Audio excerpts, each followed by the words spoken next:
Top of the morning to you. It's Mr. E here on the 4-Minute Podcast. Today is January 11th, 2014. As the smoke settles from the first week of legal marijuana sales in Colorado, experts are warning that sanctioned pot dealers could become targets for the very folks they put out of business. Taking over a trade once ruled by drug cartels and turn it into an all-cash business could make pot shops prime targets for extortion, black market competition, and robbery.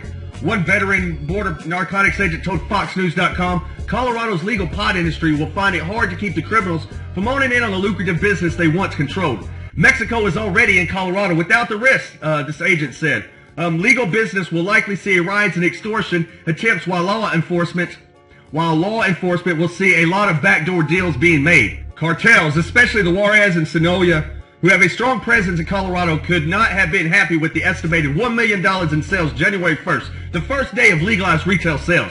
In 2012, the Mexican Competitiveness Institute issued a report saying that Mexico's cartels would lose as much as $1.425 billion if Colorado legalized marijuana.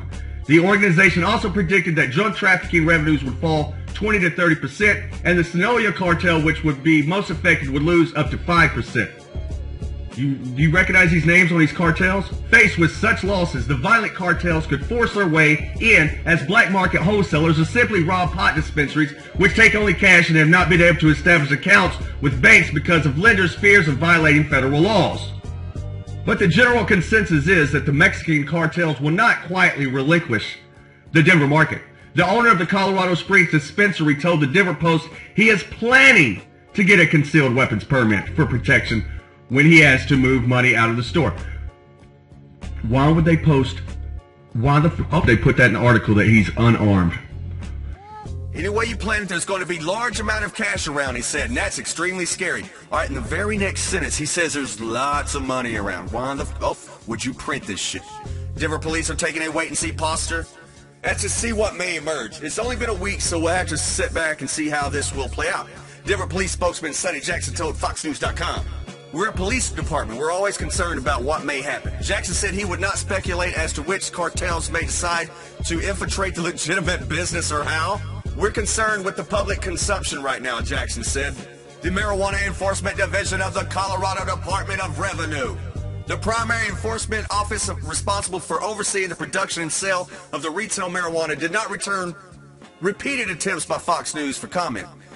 Denver DEA office spokesman Albert Villasuso said that with some 50 retail outlets in operation, the agency can only monitor if, how, and when the cartels decide to move into the legalized retail industry in Colorado. Okay, and the reason why I said false flag warning at the front is because I'm going to be digging into this. I'll have more on this later today. These are the same cartels that were involved with Operation Fast and Furious. The same ones that they gave over 2,000 assault weapons to, and they've only recovered, 694 of them or something like that?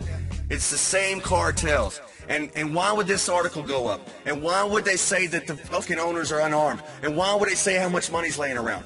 And see, that's the Sonoma cartel is the ones they let ship tons of coke over the border. The CIA let them bring coke over and they traded it for info. So they're working together. You know what I'm saying? False flag alert. All right, thanks for listening, everybody. The 4-Minute Podcast with Mr. E was brought to you by ScrapPilePodcast.com.